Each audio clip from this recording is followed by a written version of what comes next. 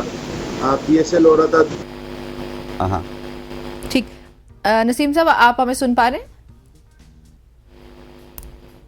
نسیم صاحب کی آڈیو میں کچھ ایشو آ رہا تھا، اس کو فکس کر کے ہم ان کی طرف دوبارہ آتے ہیں.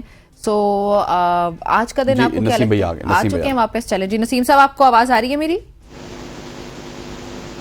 جی میں بالکل، مجھے آواز آ رہی ہے. اوکے. اچھا میں یہ پوچھنے لگی تھی کہ آپ ایک تو یہ بتائیے گا کہ کم سے کم پہلی اننگز میں کتنا سکور ہونا چاہیے تاکہ دوسری اننگز میں لیڈ کیا جا سکے ہماری ٹیم کے لیے؟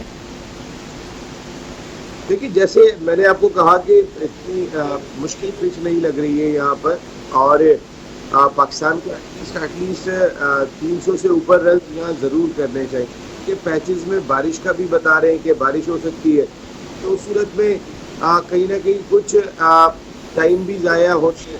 پاکستان کو ایٹ لیسٹ 300 رنز کرنے چاہیے.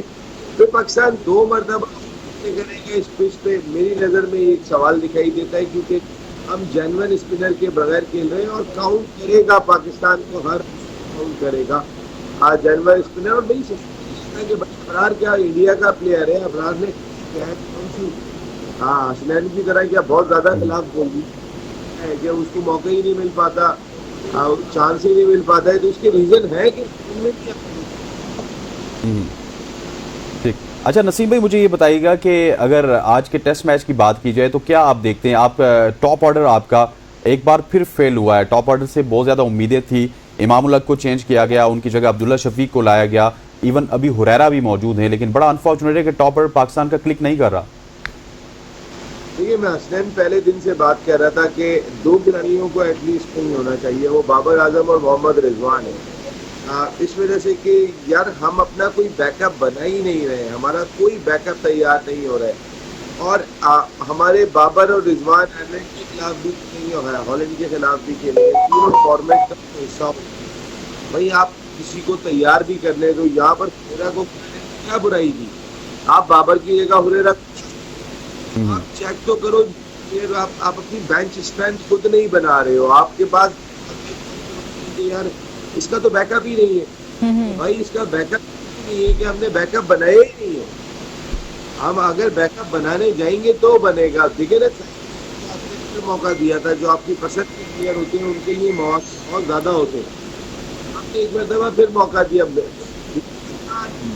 خوش قسمت ترین کرکٹر ہے سعیم ایوب، اتنے موقع کسی کو نہیں ملتے جتنے سعیم ایوب. آخر ایسی پیچھے کیا سعیم ایوب کو ناکام ہونے کے بعد بھی موقع ملے چلے جا رہے ہیں، آپ شاداب کو کے بعد موقع ملے چلے جاتے ہیں، لیکن نہیں مل رہا تو ابرار ہونے کے بعد باہر ہے. ضرور میرے خیال ہے کہ تھوڑا سا دیکھنا چاہیے. اب بہت زیادہ بولیں گے تو ہو سکتا ہے ہمارا ٹھیک ہو گیا. نسیم بھائی آپ کی آڈیو کا ایشو ہے تو آپ کو ہم ٹیلی فون لائن پہ کچھ دیر میں لیتے ہیں، لیکن جس طرح نسیم بھائی بات کر رہے ہیں، ابرار احمد کی بات کر رہے ہیں، اسی طرح میر حمزہ بھی ایک ایسے کرکٹر ہیں جن کو ابھی موقع نہیں ملا، اور نسیم بھائی جب واپس آئیں گے تو ان سے اس حوالے سے بھی جاننے کی کوشش کریں گے کہ کیا وجہ ہے کہ جو ابرار ہیں وہ ورلڈ کپ 2023 سے لے کے اب 25 آنے والا ہے، ابرار کی مسٹری کو ہم پوری دنیا کو دکھا ہی نہیں رہے. ہاں یہ بالکل آپ نے ٹھیک بات کی. اور پھر ایک اور سوال بھی جو اس وقت میرے ذہن میں ہے کہ حسنین بابر اعظم ایک بار پھر سے پرفارم نہیں کر پائے، ہماری امیدوں پہ نہیں اترے، تو کیا وجہ ہے کہ وہ آؤٹ آف فارم ہے، اور مطلب ایک لمبا عرصہ چلا رہا ہے کہ وہ آؤٹ آف فارم ہے، تو ان کی پرفارمنس پہ بھی بات چیت کریں گے. پھر اس کے علاوہ اگر دیکھا جائے تو سعود شکیل نے بھی 1000 رن مکمل کر لیے، تو یہ بھی ایک اچھا مومنٹ ہے ہمارے لیے. نسیم صاحب بلکہ ہمیں جوائن کر چکے ہیں. نسیم صاحب بتائیے گا کہ بابر اعظم ایک بار پھر سے ہماری امیدوں پر نہیں اتر پائے, ڈس اپوائنٹ کیا, کیا وجہ کہ اتنے لمبے عرصے سے وہ آؤٹ آف فارم دکھائی دیتے ہیں؟ دیکھیے, ہم نے ماضی میں ایک چیز دیکھی ہے کہ جب بھی ہمارا کوئی پلیئر ناکام ہو رہا ہوتا ہے یا وہ کامیاب نہیں ہو رہا ہوتا, اس کو آرام دیا جاتا ہے, وہ کتنا بھی بڑا پلیئر ہو. یہاں پہ ہم نے جاوید میانداد کو بھی باہر بیٹھتے ہوئے دیکھا ہے, یہاں پہ ہم نے انضمام الحق کو بھی باہر بیٹھتے ہوئے دیکھا ہے, ہم نے یہاں محمد یوسف کو بھی باہر بیٹھتے ہوئے دیکھا ہے, یونس خان کو بھی باہر بیٹھتے ہوئے. تو بابر اعظم کے اوپر سے لکھوا کے لائیں کہ وہ رن کریں یا نہ کریں, وہ ٹیم میں ہوں گے. اصل میں کیا کہ پاکستان کی کرکٹ کا حال یہ ہو گیا ہے کہ اندھوں میں کانا راجا. اب وہ کوئی دوسرا کر ہی نہیں رہا. وہ 40 رن 50 رن کرنے کے بعد بھلے وہ ٹیم کے کام آئے نہ آئے, ٹیم جیتے نہ جیتے, لیکن وہ ٹیم کا حصہ بن جاتے ہیں, کیونکہ کوئی 40 بھی نہیں کر رہے یہاں پہ. اب یہ حال ہو چکا ہے پاکستان کرکٹ کا. لیکن دیکھیں, آپ بیک اپ نہیں بنائیں گے. میں پھر کہہ رہا ہوں, ابھی حسنین بہت اچھی بات کہہ رہے تھے کہ اب میر حمزہ کہاں پر ہے. بھائی آپ کون سی اپنی پسند کے لوگوں کو چناؤ کر رہے ہو یہاں پر, یا میرٹ پہ چناؤ کر رہے ہو؟ اگر پسند کے لوگوں کا چناؤ کر کے تم نے ٹیم کھلانی ہے تو پھر تو اللہ ہی حافظ ہے. آپ اس کو ٹیم کو محدود کر دیں. پھر میری سمجھ میں نہیں آتا کہ بھئی جو ہے وہ فلاں ریجن کی ٹیم ہوگی, فلاں علاقے کی ٹیم ہوگی, یہ پاکستان کی ٹیم تو پھر نہیں لگ رہی ہوتی ہے. اگر آپ دیکھیں, میں آپ کو بالکل فیئر بات کہہ رہا ہوں, میں خود کہہ رہا ہوں, بھائی سعیم ایوب آپ اس نے 50 رن کر دیے, آپ کھلائے جاتے. بھائی اتنے تو دوسروں کو بھی موقع دو نا, کھلائے جاتے ہو. 22 میچ انہوں نے T20 کے کھیل لیے اور کئی میچز کھیل لیے, انہوں نے جا کے رن کیے. سعیم نے اچھا ٹیلنٹڈ پلیئر ہے, لیکن اتنے موقع کس کو ملتے ہیں؟ اس کا مقصد ہے وہ آپ کا منظور نظر پلیئر ہے. کس وجہ سے منظور نظر ہے بھائی؟ اتنا آؤٹ آف فارم ہونے کے بعد بھی کیوں باقی لوگ کیوں منظور نظر کیوں نہیں ہوتے؟ ابرار پرفارم کرنے کے بعد منظور نظر کیوں نہیں ہے؟ ایک پرفارم نہ کر کے شامل ہو رہا ہے, ایک پرفارم کر کے باہر ہو رہا ہے. میر حمزہ پرفارم کر کے باہر ہو رہا ہے, تو یہ کون سی سلیکشن ہو رہی ہے؟ اچھا, کس انداز سے لے کے چل رہے ہیں؟ نسیم بھائی, ہمارے ایک مشیر ہوا بازی ہوتے تھے جنہوں نے یہ کہا تھا کہ پی آئی اے کے پائلٹس کے جو سرٹیفکیٹس ہیں وہ جعلی ہیں, ڈگریز جعلی ہیں. اس کے بعد ہمارے جو یورپین روٹس ہیں وہ بند ہو گئے تھے. کل محسن نقوی صاحب کا یہ بیان آیا کہ آپ کے پاس کوئی ایسا گراؤنڈ نہیں ہے جو انٹرنیشنل معیار کے قابل ہو. حالانکہ گراؤنڈز کو آپ بھی جانتے ہیں, میں بھی جانتا ہوں, تھوڑی آؤٹ لک پہ کام کرنے کی ضرورت ہے. گراؤنڈز تو ہمارے بہت اچھے ہیں, لیکن محسن نقوی صاحب کو یہ کیا سوجی کہ انہوں نے اس طرح کا بیان دے دیا جس کو ایکسپلائٹ کیا جا سکتا ہے؟ بھائی انہوں نے بیان دیا, گراؤنڈ کی جو بات کی ہے وہ بات یہ کر رہے ہیں کہ دنیا کے گراؤنڈ سے میچ کر رہے ہیں, اور جس طریقے کے وہ گراؤنڈ بنا رہے ہیں. میں نے دیکھا نا پاکستان کرکٹ بورڈ میں گراؤنڈ بنانے کی فکر دکھائی دے رہی ہے. اسٹیڈیم اچھی بات ہے, بننے چاہیے, اور اچھے سٹینڈرڈ کے. ہم بہت بڑی کرکٹنگ نیشن ہے, ساری دنیا کے حسنین آپ نے بھی جا کے اسٹیڈیم دیکھے. ہم جب اسٹیڈیم دیکھتے ہیں تو بہت بڑا فرق لگتا ہے پاکستان کے اسٹیڈیم. ہمارے یہاں تو ایسا لگتا ہے کہ ٹی وی پہ بیٹھ کے میچ دیکھ رہے ہیں. جتنی دور سے آپ کے کراؤڈ بیٹھ کے میچ دیکھ رہا ہوتا ہے وہ گیند پڑتی ہوئی دکھائی نہیں دے رہی ہوتی. سامنے لوگ آ رہے ہوتے ہیں. ہم نے جس سینس کے ساتھ 96 میں بنائے تھے یار, 96 کا ورلڈ کپ کرایا تھا تو ہم نے گراؤنڈ بنائے تھے. آخری مرتبہ جب ورلڈ کپ کوئی آئی سی سی کا ایونٹ ہوتا ہے جب بھی گراؤنڈ بنتے ہیں, ورنہ بنتے نہیں ہیں. ہمارے یہاں انڈیا میں ہر دفعہ جو ہے وہ ہر 1 سال کے بعد ایک آئی سی سی کا ٹورنامنٹ ہوتا ہے, ان کے گراؤنڈ دیکھیں کیسے بنتے چلے گئے. ہمارے یہاں 96 کے بعد ہو رہا ہے تو ہمارے یہاں آپ گراؤنڈ بن رہے ہیں. لیکن ہمارے گراؤنڈ بنانے پہ فوکس زیادہ دکھائی دے رہا ہے کہ بھائی اتنے بجے رات کو 3 بجے بھی چیئرمین صاحب جا کے کھڑے ہوئے ہیں, دیکھو کس طریقے سے اینٹیں اٹھا کے خود رکھ رہے ہیں. لیکن جو ٹیم بنانا اصل کام ہے, ٹھیک ہے, ٹیم بنے گی تو پھر گراؤنڈ آباد ہوں گے, وہ نہیں ہو رہا, اس پہ کام نہیں ہو رہا میرے خیال میں. ٹھیک ہو گیا. اچھا نصیب بھائی, مجھے یہ بھی بتائیے گا کہ جو جے شاہ ہیں ان کو آئی سی سی کا چیئرمین اگر لگا دیا گیا تو کیا پھر اس کے بعد چیمپئنز ٹرافی پاکستان میں ہونا ممکن ہوگی؟ تیاریاں تو بڑی عروج پہ ہیں, لیکن ابھی بھی ایک سیاہ بادل ہیں جو کہ چھائے ہوئے ہیں پاکستان کے اس ایونٹ کے حوالے سے. دیکھیے, جے شاہ چیئرمین بنے نہ بنے, ان کی مرضی ہوگی تو وہ آئیں گے, ان کی مرضی ہوں گی تو نہیں آئیں گے. چاہے چیئرمین کسی کو بھی لگا دیں, آپ کسی کو بھی لے جا کے لگا دیں آپ, چیئرمین سے کوئی فرق نہیں پڑتا. آئی سی سی کا چیئرمین کیا کرے گا؟ وہ یہ بولے گا دیکھیں ان کی حکومت نہیں مان رہی ہے, ہم کیا کر سکتے ہیں, ہم تو کچھ بھی. اس طرح تو وہ کیا کر لے گا؟ کچھ بھی نہیں کر سکتا. نہ اس کے پاس اس کے علاوہ کوئی اختیار ہے, نہ بیچارے کے پاس یہ اختیار ہے کہ وہ انڈیا کو یہ کہہ سکتا ہو کہ بھائی آپ جا کے ضرور کھیلیں, یہ ہمارا ایونٹ ہے, کھیل خراب ہو رہا ہے, کھیل کو تباہ نہ کریں. نہ تو اس میں اتنے گٹس ہیں, اتنی ہمت ہے کہ وہ یہ بات کرے گا. آپ جے شاہ چیئرمین آ جائیں یا جے شاہ چیئرمین نہ ہو تو بس آپ سپر چیئرمین تو جے شاہ ہی ہیں, آپ تو چیئرمین لگیں گے اگر لگیں گے تو.